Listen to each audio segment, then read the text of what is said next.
Welcome, everyone, to Contributed Session K, Economic Aggregates.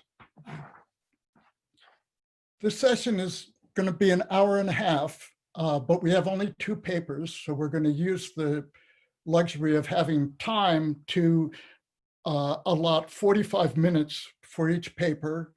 The presenter will present for 30 minutes, and there will be 15 minutes of discussion. As usual, please use the Q&A function to ask a question for the discussion. You'll find the Q&A button on the bottom of your screen. If you are invited to ask a question, we will enable you to unmute your microphone. Please introduce yourself with your name and affiliation. The first presenter will be Sophie Piton of the Bank of England. Sophie, please share your screen. Hello, everyone.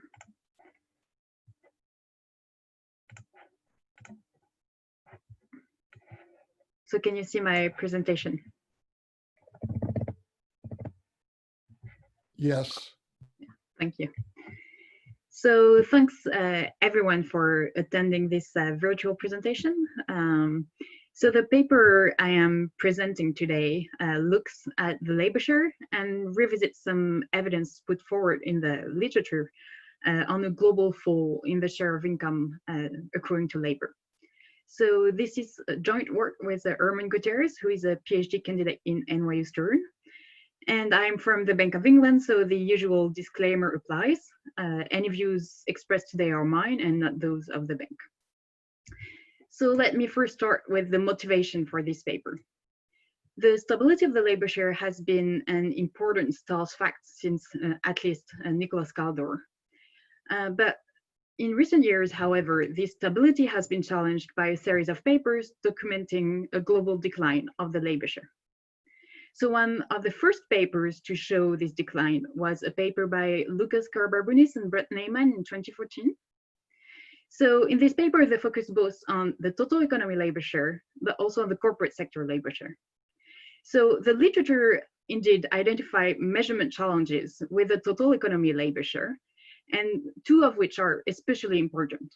So the first issue with measuring the total economy labor share is estimating labor income for self-employed. So the treatment of mixed income. So mixed income of self-employed includes both the remuneration for the work and the profits of the self-employed. So an assumption is necessary to estimate wages for self-employed, and this happens to be very tricky to do. And for instance, Michael Hesby and co-authors estimate that 1/3 of the decline in the headline measure of the US labor share is an artifact resulting from the imputation of wages for the self-employed. The second issue with measuring the total economy labor share is about the role of housing. So Matt Ronley pointed this issue in 2015 and showed that the rise of housing and value added explains a large portion of the decline in the total economy labor share. This is because it's quite simple. It's because housing has a very low labor share, since most of housing revenues, rental income, is profits. And so it has a much lower labor share relative to the rest of the economy. So to give you an idea, the housing sector has like a 6% labor share relative to a labor share closer to 70% for the rest of the economy. So an increase in the share of housing in value added pushes the total labor share downwards. Including housing is important for understanding the distribution of income in the total economy, but it says nothing about how business output is allocated between owners and workers, which is most often the subject of interest in studies that look at, for instance, the role of technological change on the distribution of income between owners, capitalists, and workers. So in response to these challenges, the literature began to focus on corporate sector labor shares. So assuming thereby that self-employed workers and housing are both excluded from the corporate sector. So this is a figure taken from the paper by Carbarbunis and Neyman. It shows the dynamics of the global labor share. So they have a measure of the labor share for a set of countries globally. So you can see that the total economy labor share in red falls, but what they show as well is that the corporate sector labor share in black also falls. And so this sustained the challenge to call those facts. So this observation triggered a long search for an explanation. And the most prominent hypothesis to date emphasized some common cross-country factors that could explain the fall, and focus more particularly on some form of technological change. So declining relative prices, the role of automation, or winner-take-all dynamics leading to superstar firms. However, what we show in this paper is that taking the corporate labor share seems not to be sufficient to deal with the crucial roles of both housing and self-employed. So what do we do in this paper in particular? Well, we first identify two measurement challenges affecting the corporate sector labor share that was not identified in previous literature. So these two challenges are inclusion of dwellings and some self-employed workers in corporate sectors outside the US. We'll also discuss the timing of the fall in the labor share. I will then show you how we build two measures of harmonized, so of a corporate labor share that allows us to have some cross-country comparisons in long-term trends. And we'll revisit historical cross-country, but also I'll show some industrial level dynamics using these measures. So what do we find? We find that in Europe, the non-housing labor share have remained stable since the 70s. And it is actually true in most advanced economies. In the US, however, the labor share still exhibits a sharp decline, especially after the year 2000. So this result casts doubt on global explanations for a decline in the non-housing labor share that would presumably have similar effects across all advanced economies. So let me go more into the details of labor share measurement. So in principle, measuring the labor share should be straightforward. For each sector or each industry in the economy, the value added generated by productive activities can be decomposed to income paid to capital, so gross operating surplus, income paid to labor, and net taxes. So the gross labor share is usually defined as the ratio of income paid to labor to nominal gross value added. In practice, however, as I've explained in the introduction, measuring the labor share is challenging. And in order to deal with the challenges I've already explained, the literature has focused on corporate sector labor shares. But are corporate sector labor shares free from self-employment and housing? Well, I'll show you here that outside the US, they are not. So in the US, the corporate sector only includes legally organized corporations. Indeed, the macroeconomic integrated accounts in the US include both a corporate and a non-corporate business sector.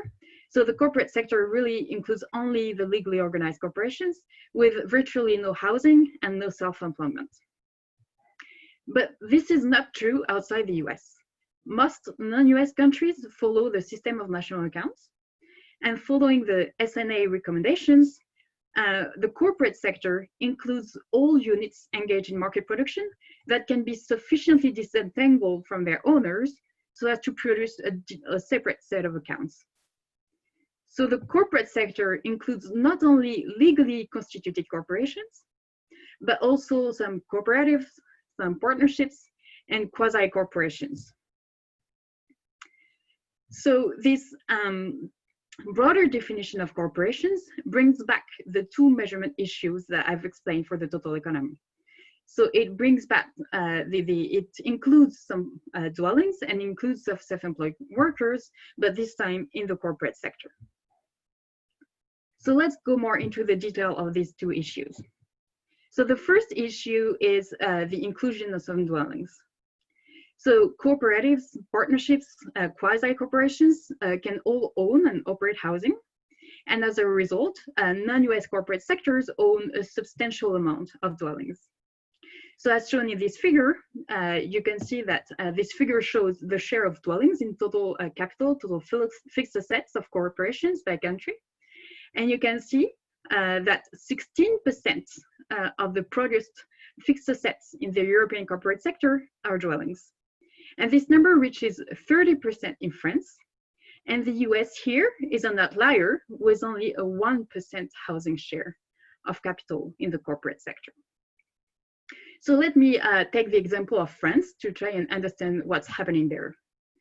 So this figure shows the housing stock in France decomposed by type of owner. So the number of dwellings by type of owner.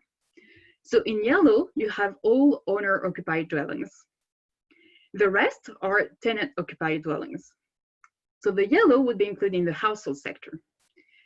The white here are tenant-occupied dwellings, but that are owned by households. So these would also be included in the household sector. The gray and black shades, though, however, are included in the corporate sector. So the black is the share of dwellings owned by legally organized corporations. So as in the US, and you see that you have like a very small share of dwellings, like reaching 1% in recent years. So this is quite consistent with the numbers we've seen before. However, you have a much larger share, which is owned by social corporations, by public corporations. So this is social housing, rent-regulated housing, which is especially important in France, because in each local area, you need to have a certain percentage of rent-regulated housing that is owned by public corporations and including the corporate sector. So you can see that 20% of total dwellings, of the total number of dwellings, is actually included in the corporate sector. Hence, the 30% share of the corporate capital that is dwellings that we've seen for France. So there is a significant amount of dwellings that's included in the corporate sector, and all of these dwellings, all of the rental income associated with these dwellings would be included in the profits of the corporate sector, and so biasing the measure of the labor share. The second issue is that the broader definition of corporations in Europe also means that the corporate sector can include a significant amount of self-employed. So this is the case in the UK, where there's an increasing number of incorporated self-employed, as documented by the ONS, but also true in countries with a vast network of small and medium enterprises, such as Italy and Germany.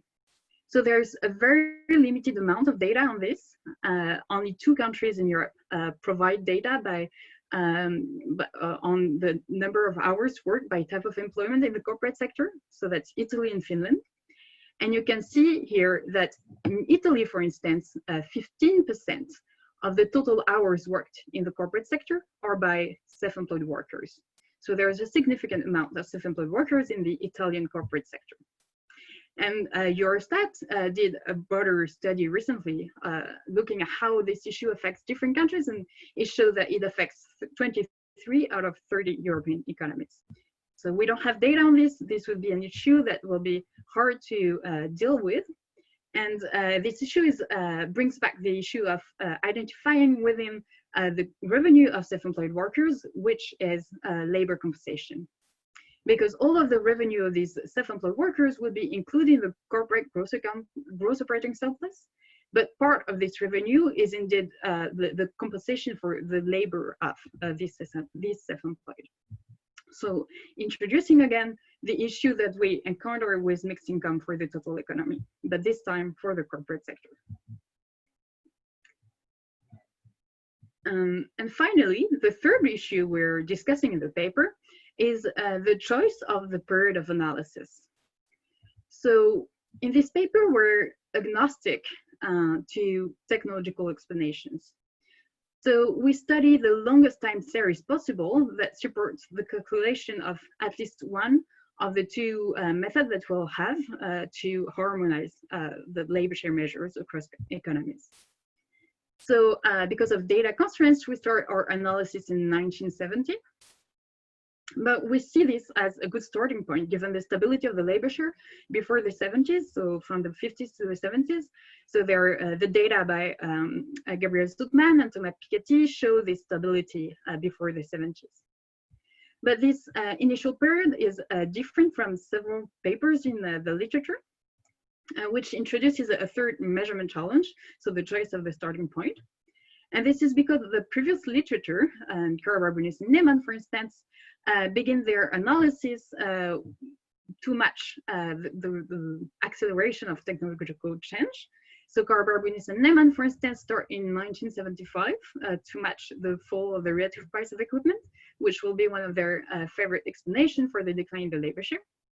And the IMF also has a study looking at the effect of intangible capital, and they will begin their analysis in 1980 when the share of intangible capital begins to rise.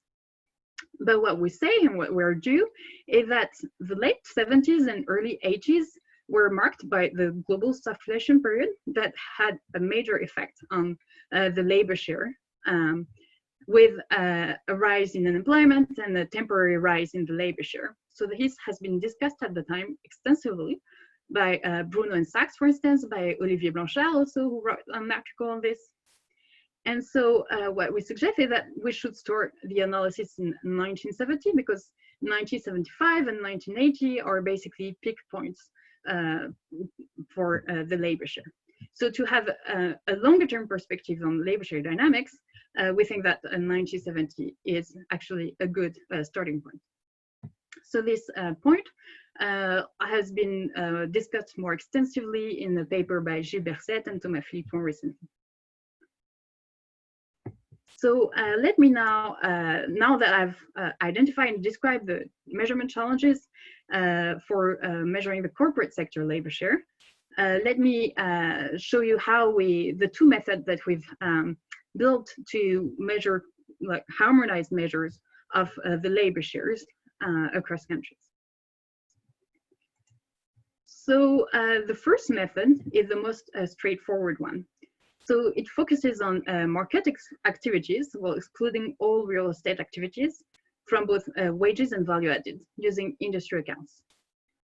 So basically what do? We take industry accounts, so national industry accounts, and we exclude all of the real estate sector.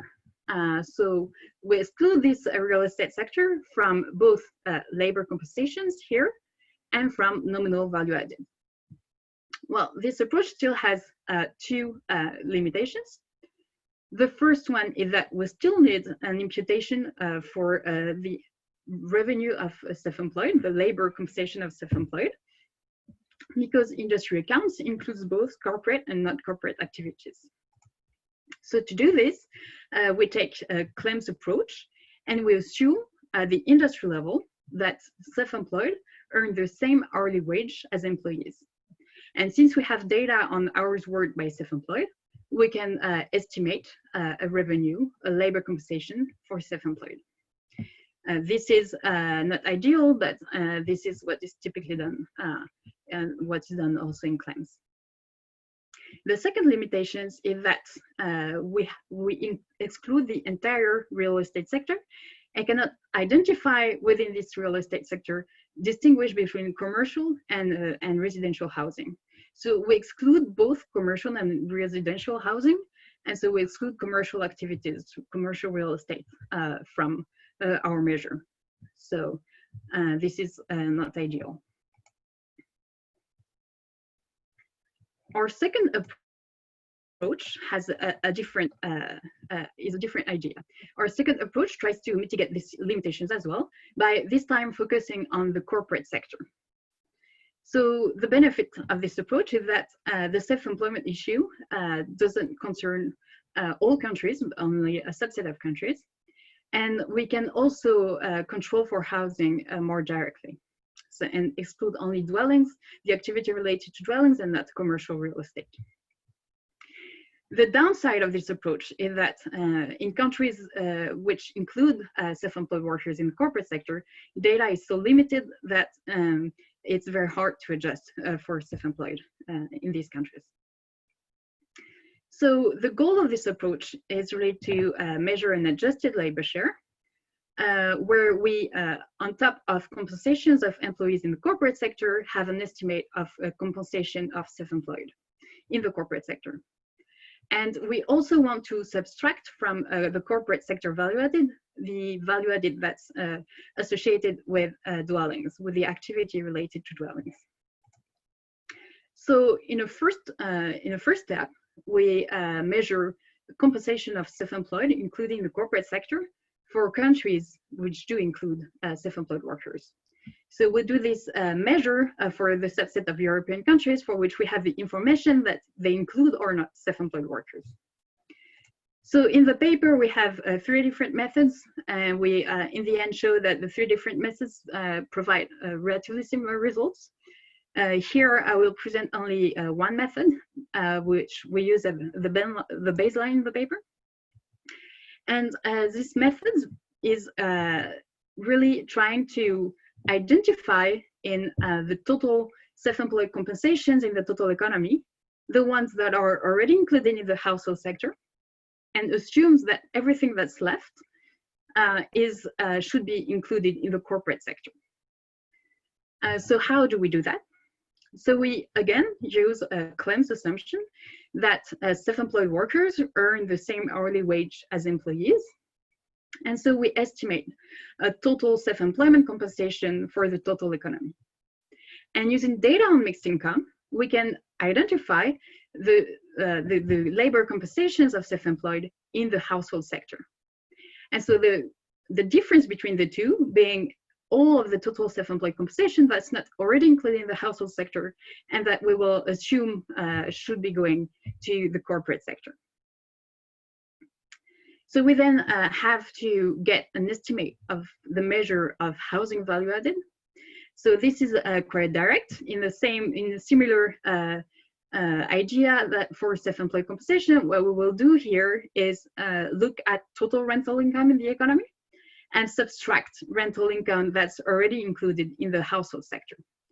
So we do have a measure of total rental income in the economy, and the gross operating surplus in the household sector only includes rental income. And so by subtracting this gross operating surplus from the total economy rental income, we have rental income outside the household sector. And we will allocate this income to the corporate sector using this element here within the corporate share of housing capital outside the household sector. So this way, we do have an estimate of both housing housing value added, in the corporate sector, which we can subtract from the total value added in the corporate sector. And we have an estimate in countries where there's self-employed, including the corporate sector, we have a rough estimate of self-employed labor compensations in the corporate sector. So this figure summarizes the contribution of each of our adjustments to the labor share in 15 European countries. And you can see that each bias, so self-employment in green or the housing bias in blue, introduced a downward bias of about 1 percentage point in the EU labor share since the mid-1980s. So let me now turn to the results. So the historical long-term trends and some industry level analysis. So let me start with long-run trends in the labor share. So here we plot the raw corporate sector labor share in black, along with the adjusted business sector series in red. So since that's for the US, I'm not presenting here the adjusted corporate sector series. I will show you for Europe because the US have no housing or self-employed in the corporate sector, so we don't have an adjusted corporate sector series. But as you can see, consistent with the exclusion of both housing and self-employment from the US corporate sector, all measures behave similarly in the US. So they exhibit about a 6 percentage point decline from 1980 up to 2015. And that decline is concentrated in the post-2000 period. So this confirms the well-known decline of the US labor share. You can see here that there is a bit of divergence between the two measures, and we think that this might be related to the rise of S corporation that has been pointed by some authors in the US. but that's a different issue. So in Europe, by contrast, the series evolve quite differently. So here again, you see the unadjusted corporate sector in black and the adjusted business sector. So you do the adjustment using industry accounts in red. And you can see that consistent with the inclusion of housing and services and self-employment in Europe, the harmonized series are much larger and much more stable than the unadjusted series. So I also included here the adjusted corporate sector series, and you can see that it evolves in a similar way that the adjusted business sector series. So the method using the adjusted corporate sector data evolves very similarly to the method using industry accounts. So this provides comfort in using the business sector series for long-term trends analysis. You have 5 more minutes. Okay, thank you. Perfect. So what you can see as well is that the adjusted business series are higher in 2015 than in 1970. And this is true for a larger set of advanced economies, excluding the US. So we have data for up to 33 advanced economies. And you can see again that the series is higher in 2015 than it was in 1970. Finally, what I show here is the series for a set of countries. And you can see that there is some heterogeneity across countries. So in Canada, for instance, there is a big fall in the labor share. In France, it's now at the same level it was in the 70s, in Germany as well. And interestingly, in the UK, the labor share even increased since the 70s. So this heterogeneity in terms of long-term trends in the labor share really casts doubts on explanations that try to find common causes for a global decline. So really there is more than a single explanation since we see all of this heterogeneity. What's very interesting as well is that all countries, and I'm sorry, as we could see here especially, exhibit the rise here and then the fall, as I've already explained, due to global stagflation, the stagflation period. And as we show in the appendix, this rise here and fall is particularly strong in countries with a higher reliance on oil imports and more rigid labor markets, such as continental Europe and especially Japan here. So now I will turn to the industry level analysis. And so we looked at how the labor share at the industrial level was to see if there was an industry that would drive the decline that we would see. And so this industrial level analysis also allowed us to compare our results with some firm level data to see if the national accounts were evolving in a similar way as firm level data. So you can see here the labor share in the business services sector in black and in the manufacturing sector in red. And what you can see is that in the US, the decline in the labor share is mostly driven by the manufacturing sector with a huge fall in the labor share. Whereas in Europe, both the series, so for business services and manufacturing, are very much stable. So you have a slight decline in the manufacturing sector only, nothing compared to the US. You can also see that the firm level data, so CompNet that we're using, that is like a harmonized firm level data for a set of European countries that's done by the ECB, evolves quite similarly to national accounts, though at a lower level. So I'll be a little in advance and I'm already concluding. So what should we take from this paper? Well, our results suggest that the decline in the non-housing labor share is not a global phenomenon. So this casts doubt on most technological explanation for these trends, including declining capital prices, automation, import competitions, intangibles, all of which, at least as emphasized so far, should have similar effects across countries and industries.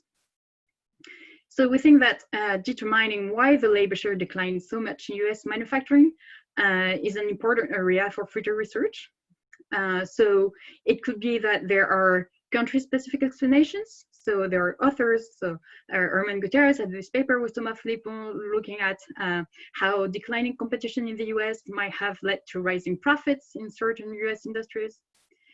What also could be at play is that these common technological change explanations could have had different impacts depending on the country, as it could have been offsetted by other mechanisms in regions in Europe. You could have like a role of institutions that could have offsetted the role of technological change on labor markets. So this is definitely an area for future research. So here I'm done, and I'd be happy to take any questions if there are any. Thank you. Thank you very much, Sophie. That was an excellent presentation. And we already have a question, a good question from Martin Wheel. Martin, will you identify your establishment? Your affiliation, and please unmute yourself. Hello, thank you. I'm Martin Wheel from King's College London, and thank you for a very thank you for a very interesting presentation. One thing that worries me in the discussion of the share of labour is that over the last 20 or 30 years, there's been quite a fashion to define more and more things as capital, and to capitalize things which used to be treated just as an expense, like research and development. And these components of capital are typically of a type that depreciates rather rapidly. So we may get quite a different pattern for the share of labour income in total income if we look at net income rather than gross income. I wondered whether you'd considered that, please. Yes, absolutely. So that's a very good question. So here we focused only on gross measures, so not accounting for capital depreciation, because there are additional issues with harmonized measure of capital depreciation across countries and harmonized, measure of depreciations. So we didn't want to get into these details, but we do have in the appendix some figures trying to deal with this and trying to measure net labor shares, so labor shares adjusted for capital depreciation. And actually what that does, since depreciation has been increasing over time because of the type of capital that's changing, that's actually even making the decline in the labor share even less of a thing. Like there's also a paper by a few authors showing that even in the US, if you account for capital depreciation, there's no decline in the labor share anymore. And so this is especially true for European countries, where even if for gross labor share, we don't have a decline anymore, these trends would be increasing if we also adjust on for capital depreciation on top of labor of self-employment housing. So in the end, so you'd have figure in the appendix showing that the increase in Europe would be even higher if we accounted for capital depreciation. Thank you very much. Okay, we have a question from Dave B. I assume that's Dave Byrne of the BEA, but he's unable to unmute himself for some reason. So I will, yes, it is Dave Byrne. Hey, Len. Oh, are you able to, sounds like you're unmuted. Yeah, sorry for the confusion. Yesterday I was not able to do that, but it looks like today I can.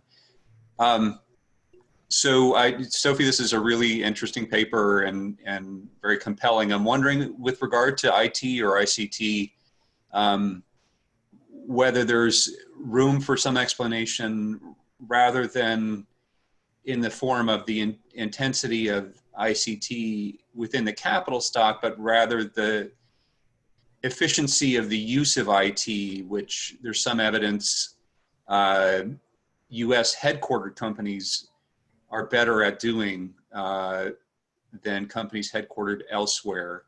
Would that be something that would be of sufficient magnitude to impact the labor share? Do you have any thoughts on that? Thanks. Well, thank you. That's a very good idea.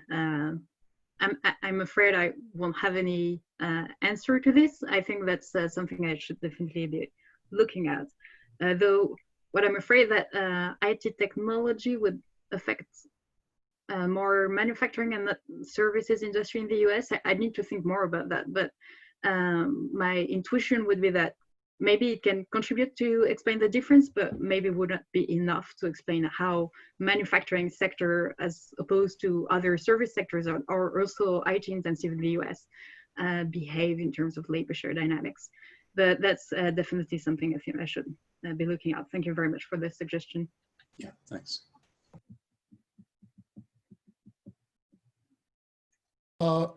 Right now, there are no open questions in the Q&A, but I'd like to ask a question, which is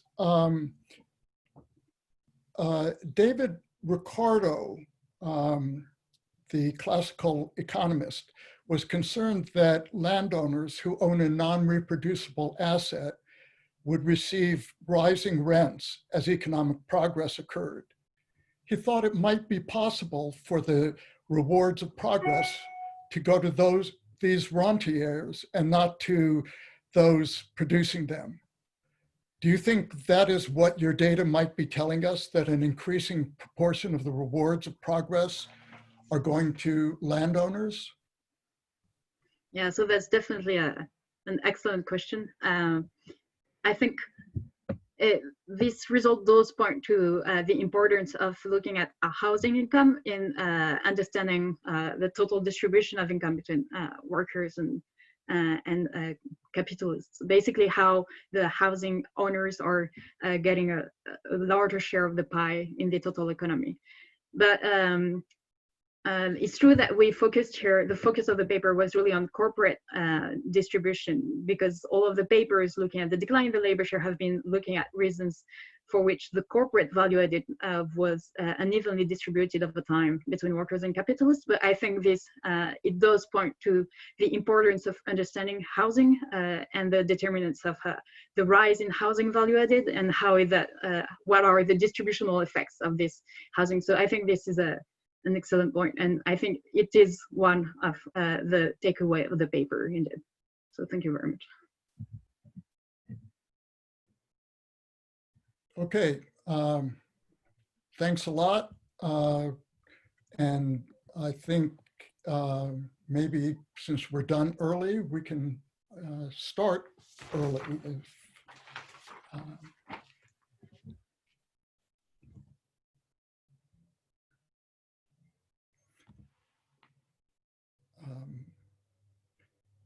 So should I just go ahead, or Sophie, you need to stop sharing your screen?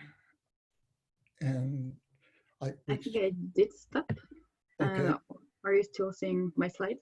No, it's fine. So I'll go ahead.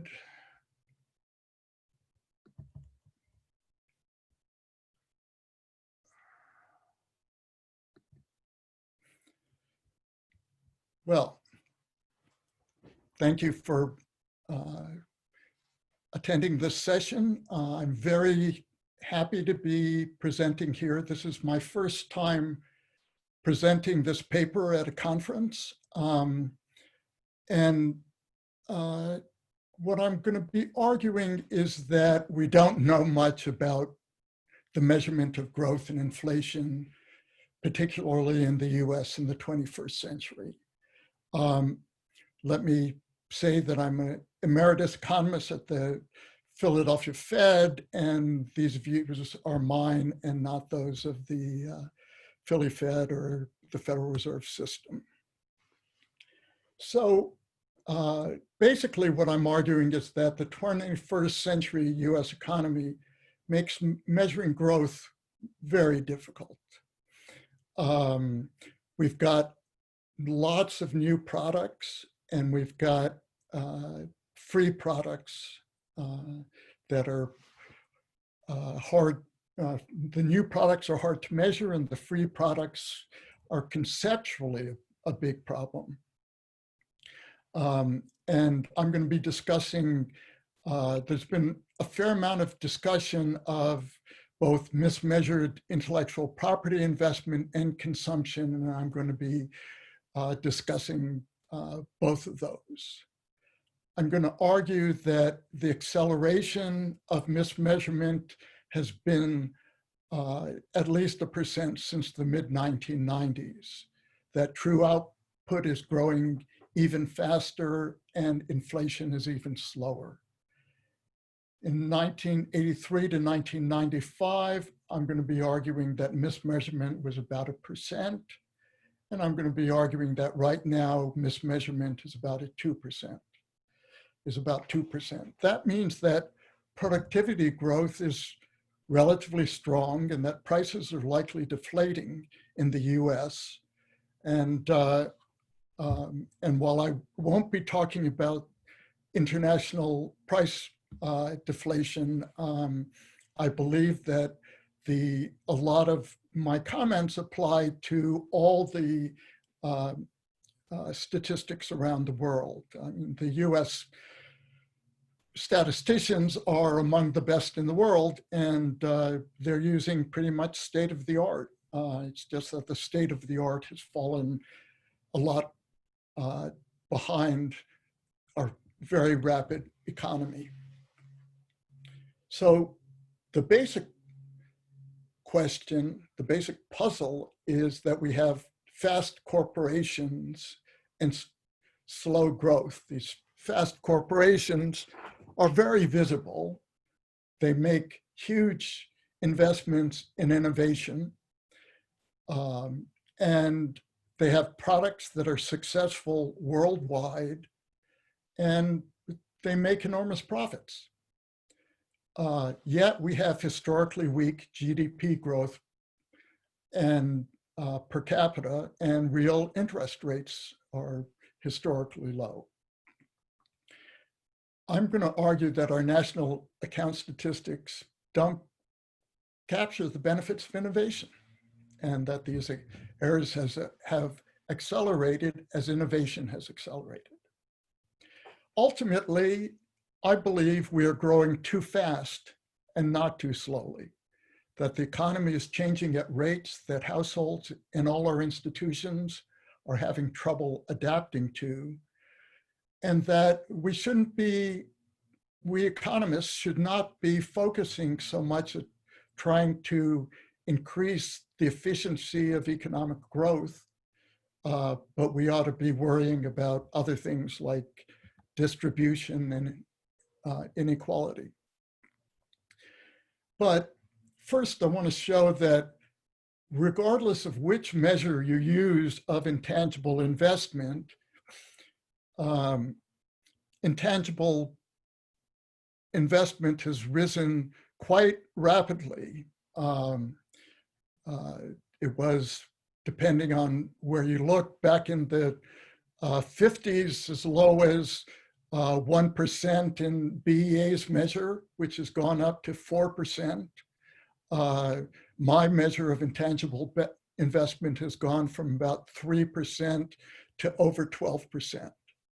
Meanwhile, tangible investment has basically gone nowhere, peaked around 1980 and has been gently falling ever since.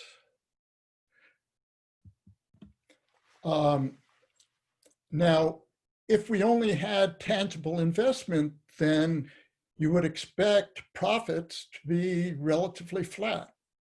But intangible investment rising has given rise to very large corporate profits. And 9% of GDP compared to 6% as late as the 1980s. By the way, these data are all before the latest corporate profit tax cut, which added about 0.1% to after-tax economic profits in 2018. So let me give you an overview of what I'm going to be talking about. We have consumption has changed a lot since 2005. Look at these products, the iPhones, the iPads, Kindle, Uber, Spotify, Khan Academy, Netflix. There's just been a lot of consumption change. Consumers love new varieties, and product variety is accelerating, even in non-IT goods like non-durables. Many consumers suffer from excess quantity consumption. So having greater quantities of, say, food, potatoes or wheat is not the way the economy is growing. And we've got too much stuff in our houses. Our problem is untidiness, not insufficiency. And again, quantitative growth is not that important to the modern US economy. So what we're doing is we're growing qualitatively. What we consume is information and novelty. And these have always been hard to measure. Quality is, just not easy to quantify. Obviously, quantitative growth, which we've kind of stopped doing, is easier to measure, but that's not how we're growing. The other thing is that zero resource cost products replace costly products. And with Internet 2.0, everything that can be digitized has zero reproduction cost. And that is very challenging to our fundamental economic theorems. I want to remind you that real consumption and the real rate of interest are welfare concepts. We say, oh, GDP is not intended to be a measure of welfare, but conceptually, what we're trying to do is measure welfare. Since Samuelson and Hicks, we have known that real consumption depends on the expenditure function, where we ask the question, how much does a given level of utility cost? And the cost of living price index is the cost of buying a constant level of utility. So these are welfare concepts. The real rate of interest is also welfare-based, right? The Euler equation asks us, if we save $1 today, buy less today, and buy more tomorrow, we want to be able to compare those, right? So that's, again, a welfare concept. So to get our macro concepts right, we need to use welfare-based measures. Intangible investment has replaced tangible investments. We're creating software, knowledge, new goods, and brands. But we have no idea how to deflate intangibles, right? The standard measure of inflation is to measure the exact same item from one period to the next. But intangible expenditures are never the same from one period to the next. We're constantly moving forward into the unknown. So what do? We deflate intangibles with input costs and add average productivity growth. So that's a nice method of basically saying that intangibles are not going to affect productivity growth. But we don't measure input costs well, and many input costs are falling rapidly, measured by price per unit. Obsolescence is rapid. And SpaceX, cloud computing, DNA sequencing and editing, electric batteries, drones, 3D printing, big data, AI, and on, all have developed very rapidly since 2005. In addition, data is a new intangible investment that's not in GDP. It's hugely valuable for biology, internet business, data science, and AI. And, but we don't include it. I don't include it. Ricardo et al. Doesn't include it, nor does GDP.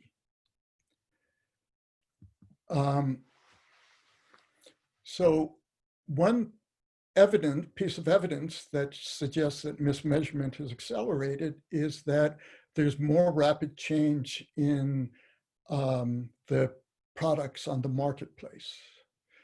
So BLS surveys products every month, and it looks for the exact same product every month. So a big question for BLS is, what do you do if products disappear permanently? Because of that, they do have good data on permanent product disappearance. And in 1983 and 1995, they looked at their data and they found that products permanently disappeared in 25 months on average from the CPI survey in both periods. But when they re-examined this in 2015, they found that they disappear in 20 months. So between 1995 and 2015, the rate of product disappearance increased by 25%. As I've said before, we don't measure quality improvements with this methodology. So we need custom methods, but there are a gazillion new products, and it's enormously difficult to deal with all this. So I started out by saying that, we have these huge profits in the United States, and but we've got very low GDP growth. So what are these guys doing? Are they not providing anything of value? So for the big four, Alphabet, Amazon, Apple, and Facebook, after-tax profits rose $72 billion from 2007 to 2017.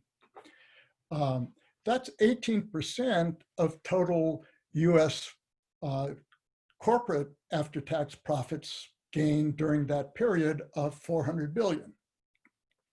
So just looking at these four gives us a large part of the total picture. So Apple did the iPhone apps, iPad, Siri, and on, 2 billion iPhones and Androids worldwide as of 2018, being used 2 to 4 times daily. Google Maps, YouTube, Android, Waymo, DeepMind, to say nothing of the improvements in Google search itself. Amazon Prime didn't get started till 2005. Amazon Web Services 2006, Kindle 2007, Alexa 2012. Facebook went open to all only in 2006. WhatsApp 2009, Snapchat 2011. They have a gazillion users. All this has happened basically in the last, of the period 2005 to 2017, when we see very slow GDP growth. How can we have big profits, fast change, and slow measured growth? Well, the consumer products of Google, Facebook, Amazon, and Apple do not show up as increases in PCE growth, but as declines. So we have free products from Google and Facebook and YouTube. So we think of these as being advertising companies that are intermediate producers of soap, if soap is being advertised on them. But we get lots of free products that we value very highly. And these free products replace tangible merchandise like DVDs and film that would have been captured in PCE. We have unmeasured quality change at Amazon. Amazon has low prices, but because of outlet bias, that translates into lower output, not lower inflation. That is, when lower prices show up at a new retail establishment, we think that because it's got a lower price and other people are buying the same good at higher prices, that the lower price seller must be providing a worse service. But Amazon provides a better service. It delivers to your home. So again, something that's worth a lot to consumers is emerging as lower output growth. Outsourcing. Apple looks like an importing wholesaler in economic statistics. Apple doesn't make scarcely anything in the United States. It outsources production of iPhones, iPads, and laptops to other countries. So when it sells anything in the United States, that's immediately subtracted from GDP because it's showing up also as an import, first as an import.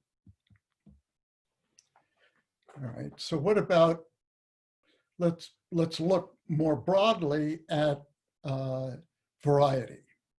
So as I said, product turnover has increased by about 25%.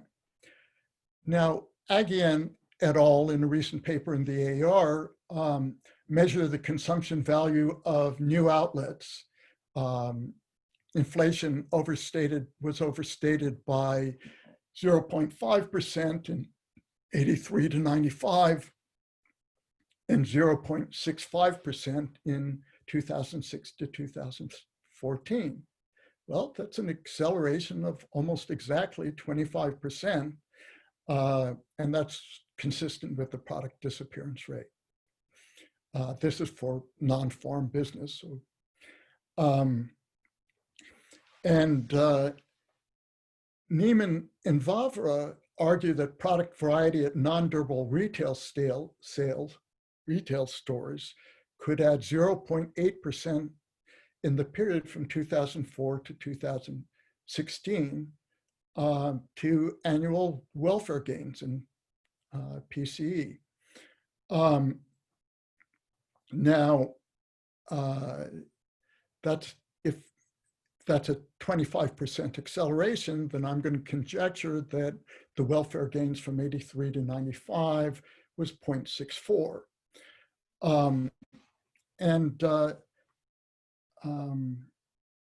And these variety gains are within outlet. So it's likely additive with the Agian et al. Data. That data applies to only 20% of PCE, but non-durable goods seem hardly like the innovation center of the economy. So we actually ought to be faster elsewhere. So let's look at internet valuation. In Q3 2017, according to Nielsen, adults were using the internet 4 hours a day. Internet use time in 2007 was less than an hour, so we had more than a 4 times increase. And that difference was smartphones and tablets, which are new goods. Now, back in 2006, Goolsbee and Klenow calculated the value of the free internet using time inputs at the wage rate. If we redo their calculation using the greater utilization of the internet, we now get 12% of full income is the value of the internet, up from 2% of in 2005. So that's $4,000 per person if we apply that to PCE, and makes a 0.8% faster annual growth. By the way, Bryn Holson et al. Asked users what they would have to be paid to not use the different parts of the internet, and the answers total up to over $30,000. So another way to explore this idea is to use the what we pay to access the internet and just look at how we ought to deflate that if our quantity measures consumer bytes. And Abdiraham et al. Was presented earlier in the conference, and you get a huge rate of increase for PCE growth from that source. And I don't mention it here, but in my paper, Ricardo and Byrne have another way of getting at this that's more within strict GDP methodology, and they show about 0.8 percentage points acceleration.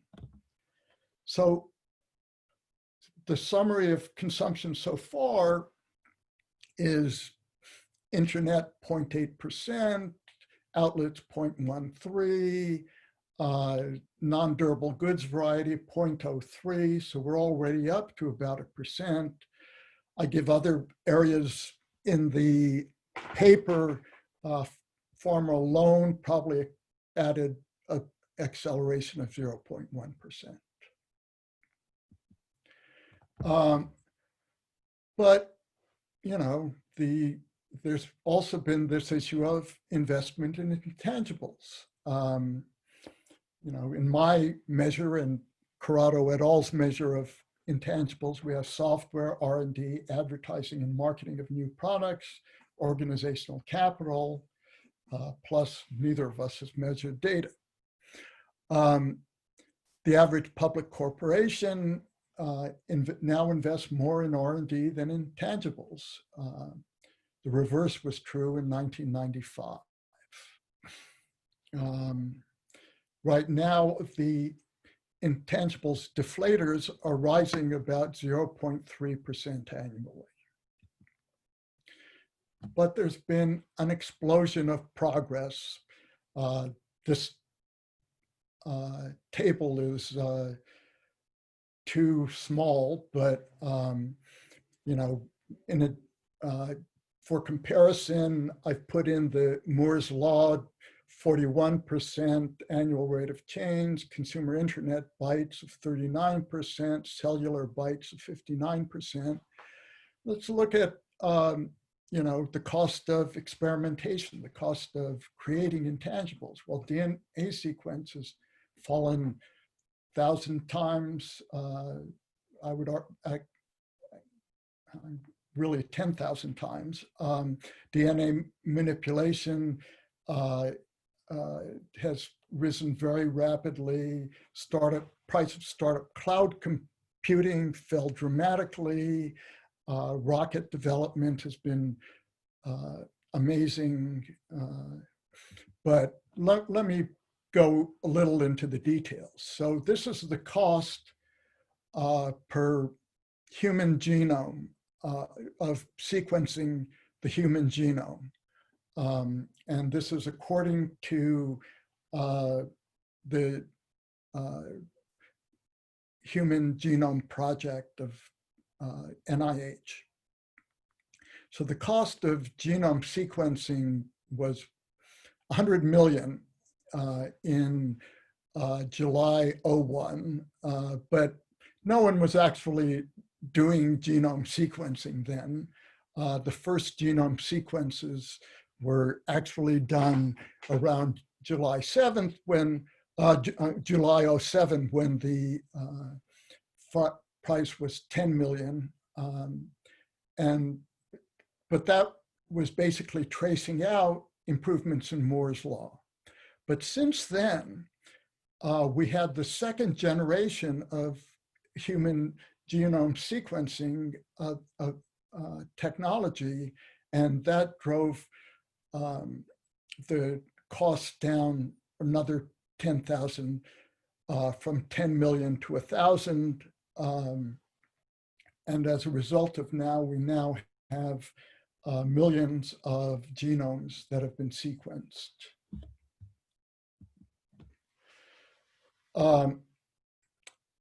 The corporation that drove this decline, Illumina, now has a valuation of over $40 billion.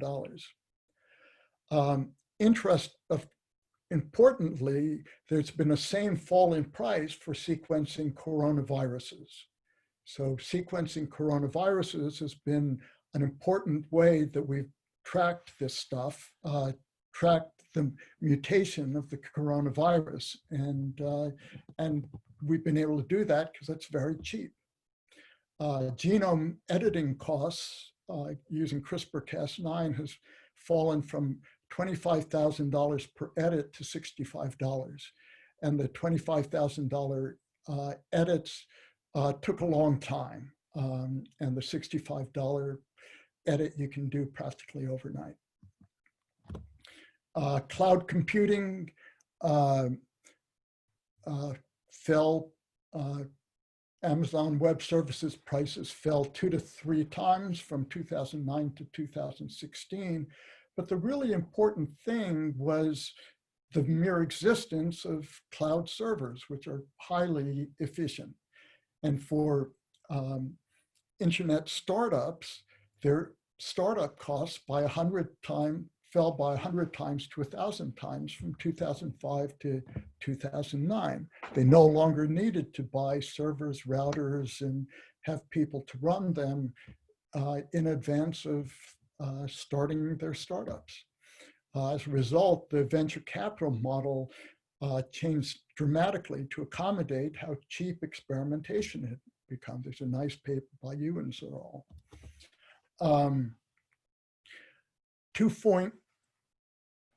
Software is now 2.4% of GDP in 2016, up from 0.9% in 1995. By the way, you're not going to see a 2.4% in the software line under intangible, under intellectual profit, because BEA shifted a bunch of software investment out of software and into R&D. But software is now 2.4% of GDP. My own estimate is that software is closer to 5% of GDP. Software depreciation is 33% a year. Since software does not suffer from physical deterioration, this should approximate the rate of technical progress. To be very conservative, I estimate the rate of technical progress at 8%, and even then we get an acceleration of 0.22% in GDP.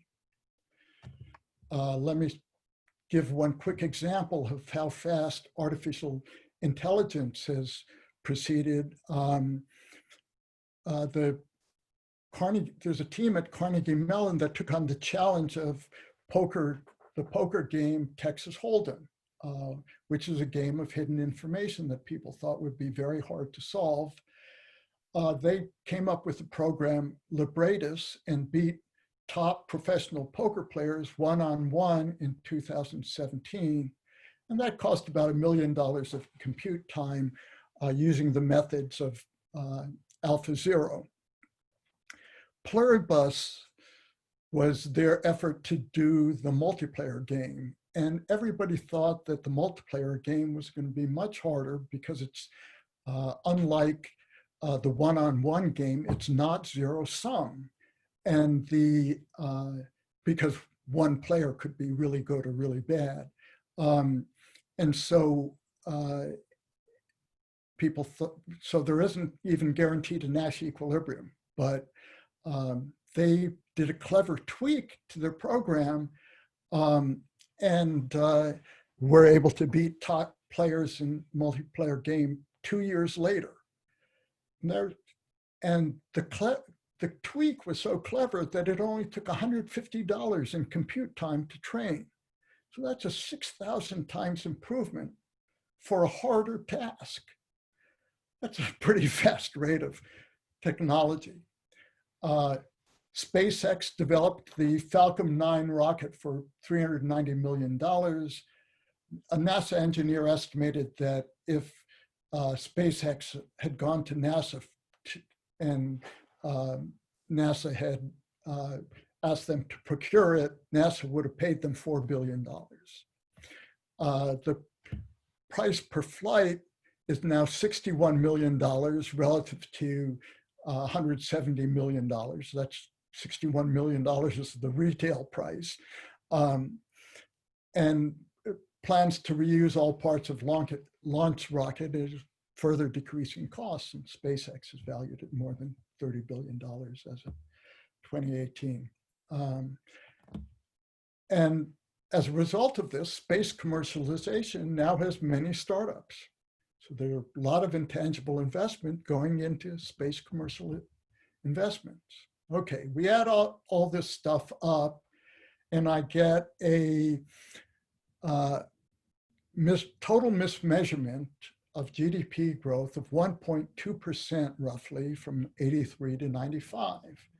And from 2005 to 2017, I get 2.3% total mismeasurement with an acceleration of about 1.1%. 2% a year, that's a big mistake.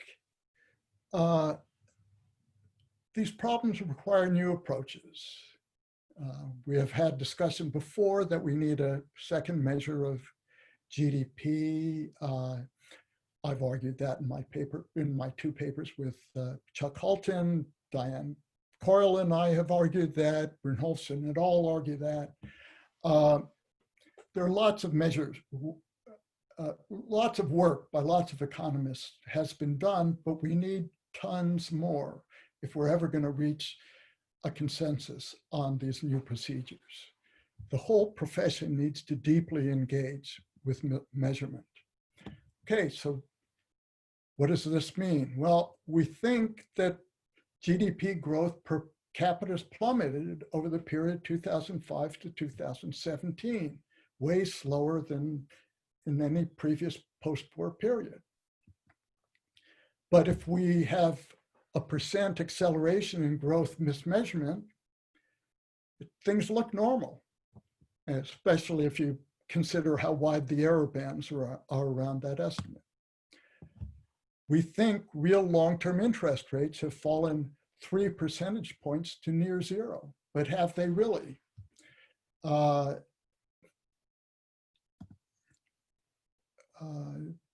If we were mismeasuring by a % before, then we used to have 4% real long-term rates. And if we used, from 2013 to 2019, we've got 2.2% real rates if we're mismeasuring now by 2%. So Leonard, 5 more minutes. Okay, thank you. I'm almost done. But a very deep question is, why are people so unhappy? Why are, Americans killing themselves in record numbers? Well, maybe super fast change is a problem, not slow growth. think of all the social and ethical problems that are caused by the high cost and rapid depreciation of human capital. Two-way mass communication. Tons of us are on social media, but we suffer from lack of privacy, hacking, and bots. Genome manipulation is a big problem that we have no idea how to proceed. And the science is proceeding like gangbusters, and it's gotten really, really cheap. Robots, self-driving cars, drones.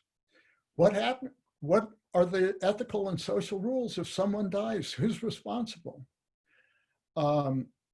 Space commercial exploitation. We've got no current laws about how to commercially exploit space. Brain-machine interfaces, very little regulation. On top of that, we've got this huge inequality from the wealth increases that all this intangible investment is producing. Intangible investment is a winner-take-all proposition, and while it might not be true worldwide, it's certainly true that it's driving a lot of inequality in the US. And then we have climate and social change on top of that all.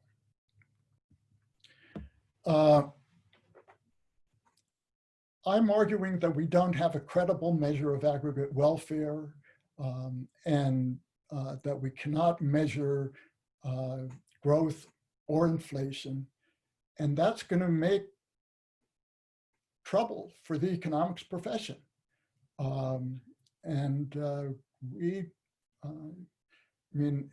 I worry that our monetary policy groups are,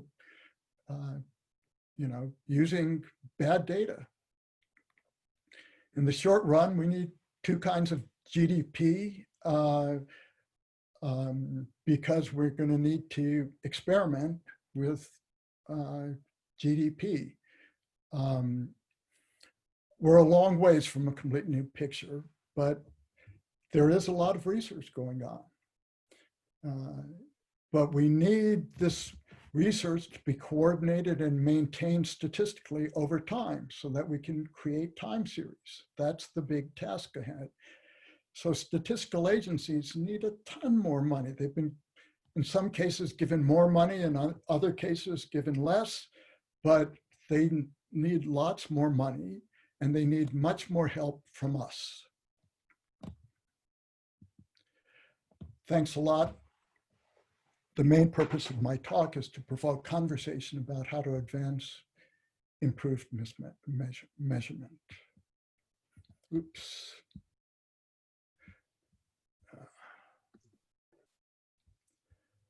Well, thank you, Leonard. I think that was a great presentation. I think Martin Will has a question from the Q&A, and also Dave.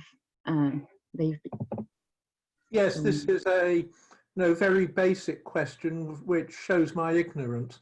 We have the general principle that economic measures and prices reflect marginal utility rather than average utility, and on that basis, for example, we give zero value to the atmosphere because we obviously couldn't live without it, but at the margin it's free. Now, why is it wrong to apply the same principle to free goods, or at least to do as we do in Britain with the health service, to value them at the cost of production? That's a great question, Martin.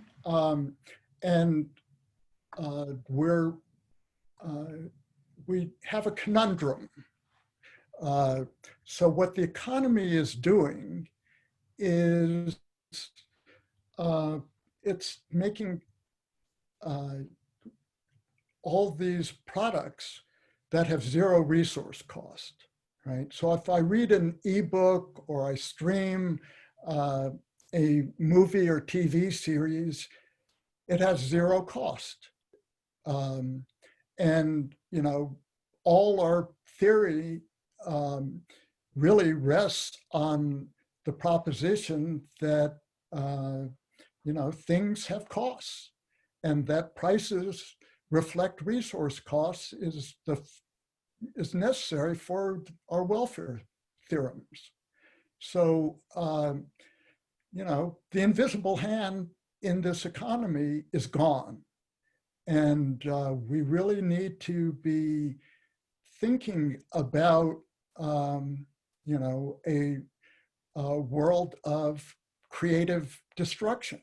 And we need to be focusing much more on intangibles and how to deal with intangibles that are being sold in odd ways. So if you can think about Netflix, right? Netflix has all these products that it costs it $0 to supply to us. So so how does Netflix optimize? Netflix optimizes by bundling them all together and giving us a subscription. We know that bundling in general is an optimal procedure because it for selling monopoly goods, and that's what Netflix does. But then think about the fact that we now have zero information about the quality of the individual things that we're buying, whether that's rising up or down.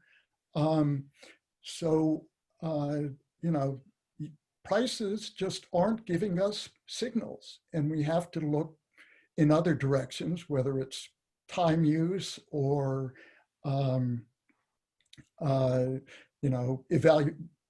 indirect evaluations, or just what people say things are worth to them. Thank you. If there's time, could I ask a second question, please? Well, I think we should let David Byrne Sorry. ask the question, and then we'll come back to you. Okay, Martin? Thank you. I'm sorry, I'd forgotten that he was in the queue. Dave, can you unmute yourself? Thanks. Yes. Hi, Len. Very nicely done, first of all. That's quite an achievement to collate all of these disparate issues and come up with an aggregate measure. And I think your measure is pretty compelling. So I endorse your thoughts on price deflators. It won't surprise you to hear. I'm curious to hear your reaction to, on free goods, the response that you'll hear from some quarters, and I guess I lean in this direction, is that just thinking in nominal terms, shouldn't it be the case that the firms in the economy are not operating at a loss, at least in terms of expectation, which suggests that the cost of the things that we're getting for free, which, they do have a cost in the form of product development, marketing, delivery, right? Netflix purchases a tremendous amount of cloud computing services to deliver what we watch, although it seems free to us. They must be getting covered elsewhere in the higher prices for other goods. If in fact firms are to be profitable. Is there a problem with that argument in your view? Well, it is obviously the case that, these guys are in fact making big profits, but the problem is that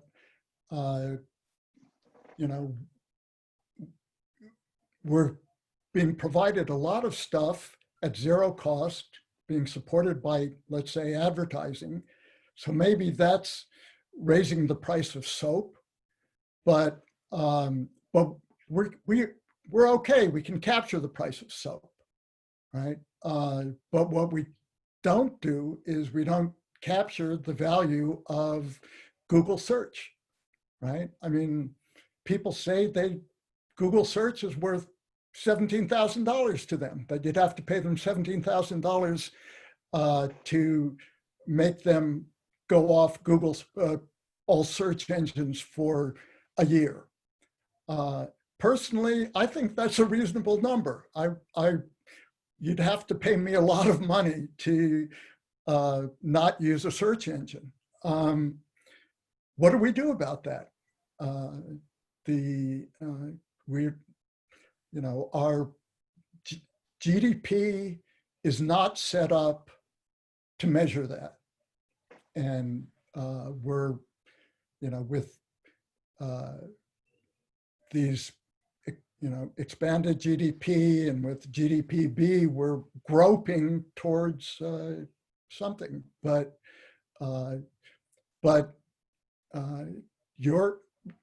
that argument basically says these guys are monopolists, but they're monopolists for no good reason. They're not providing anything that we value.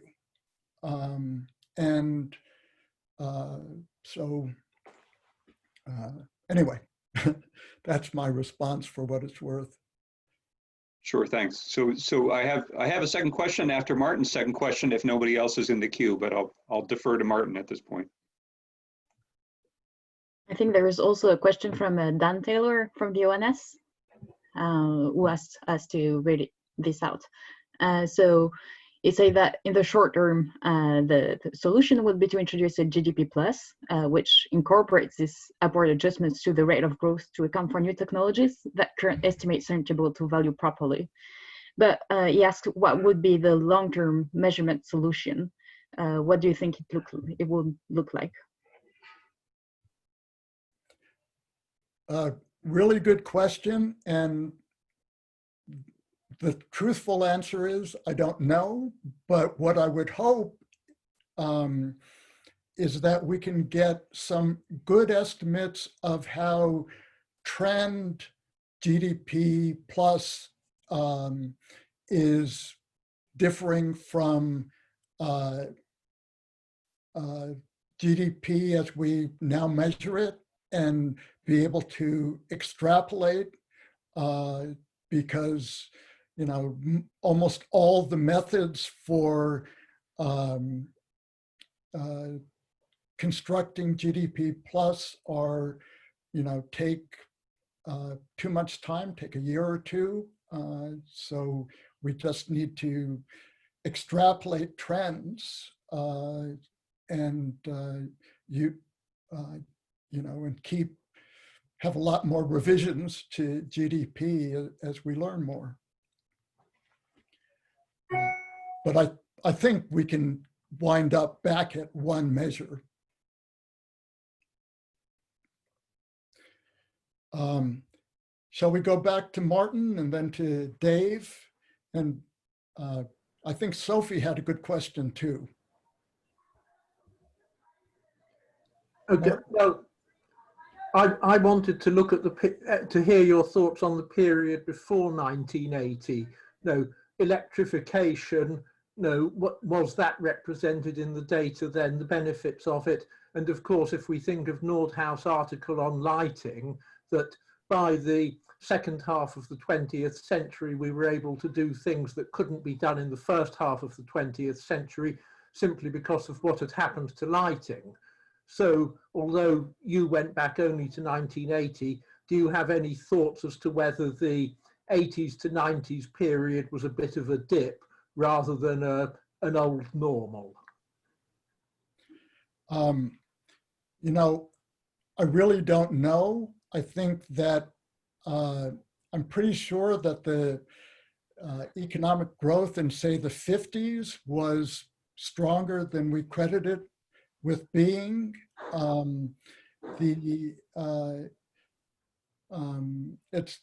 think the 60s and the 70s, there were, it's a really interesting time, and I would love to see more work done on mismeasurement in that period. One thing I will mention is that my work on rents suggests that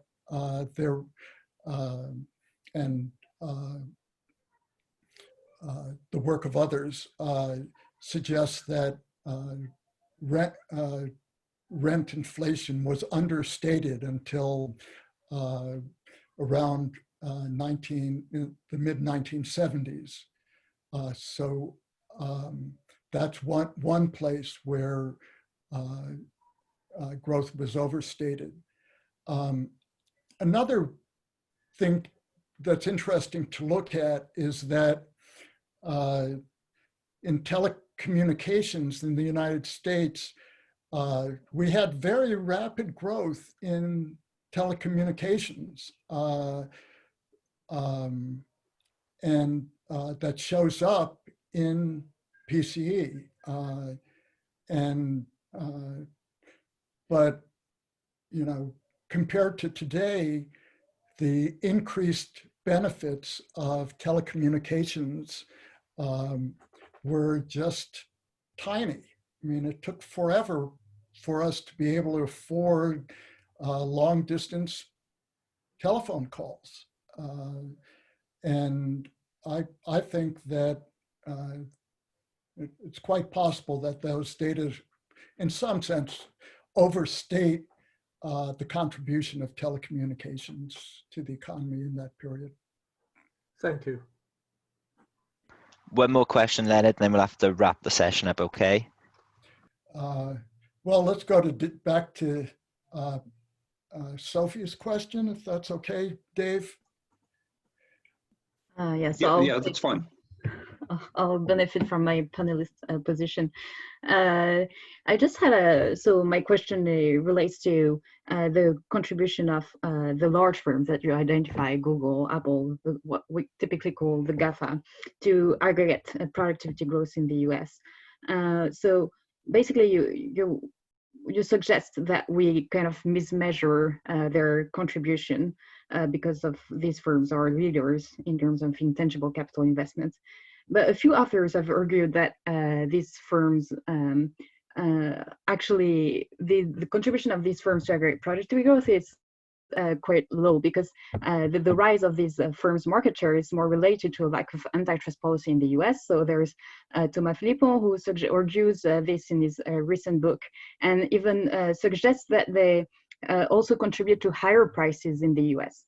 So I wanted to get your view on this theory, and also my understanding that you're suggesting that his results are biased because of mismeasurement of these firms' contribution to aggregate growth. So I just wanted to hear your view on this. Yeah, great question. You know, I do think that we have a problem with antitrust in the United States. The Chicago School principles for antitrust are really built for an age of, you know, they're built around the invisible hand. They're built around a time when prices give you a strong signal of the presence of monopoly. So, you know, at least in principle, the antitrust regulation ought to apply to the Philippon type critique. So that's one response. The other thing, but I do believe there is an antitrust problem. The other thing is that the competition, the winner-take-all competition in the United States is very much to create monopolies. That these are monopolies that are because of a combination of intellectual property and platforms around which people are standardizing. So,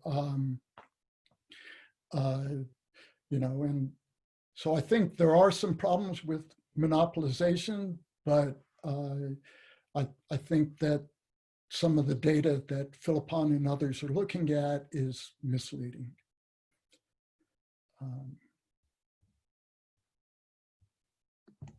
Well, thank you. That's a very interesting facts. I see Sanjeev's gone now. There's one more from Sumit, so I don't know if you might want to just fit that in. Okay.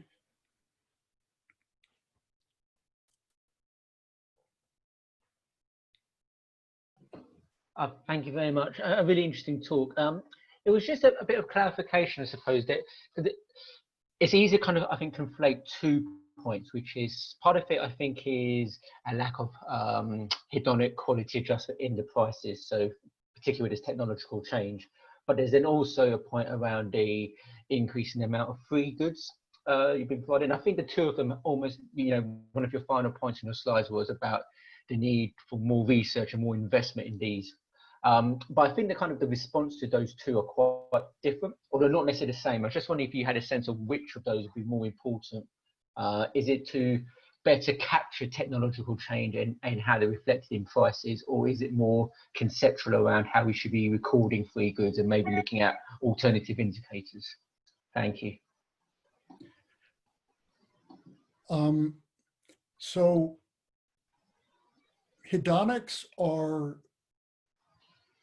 okay, but I think in many cases, they don't really capture a lot of what we want to capture.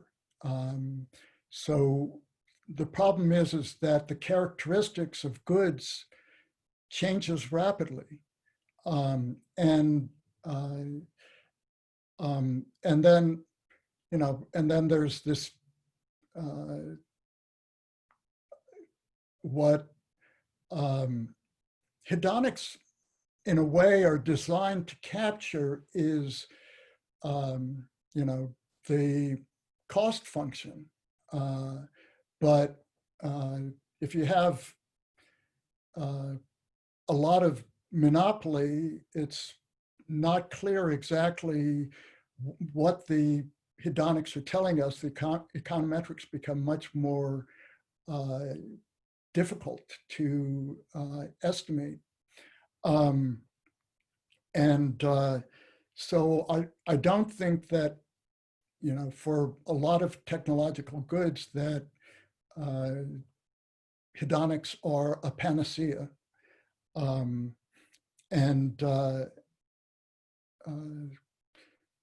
But that being said, I do think that this issue of free goods and knowledge is a really big deal. That, we live in a world of exploding knowledge.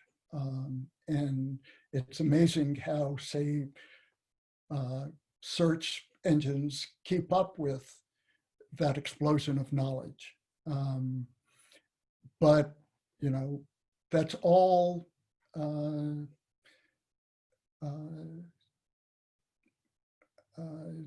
doesn't show up in GDP. It's very hard to track flows of knowledge. The best examples are the fact that we consider an hour of a doctor's time or an hour in a lecture room the same as they were 60 years ago. Well, I don't think so. I mean, the professors and the doctors know a lot more than they used to know. Not to speak of the better technology that both have access to. Great question. Thanks.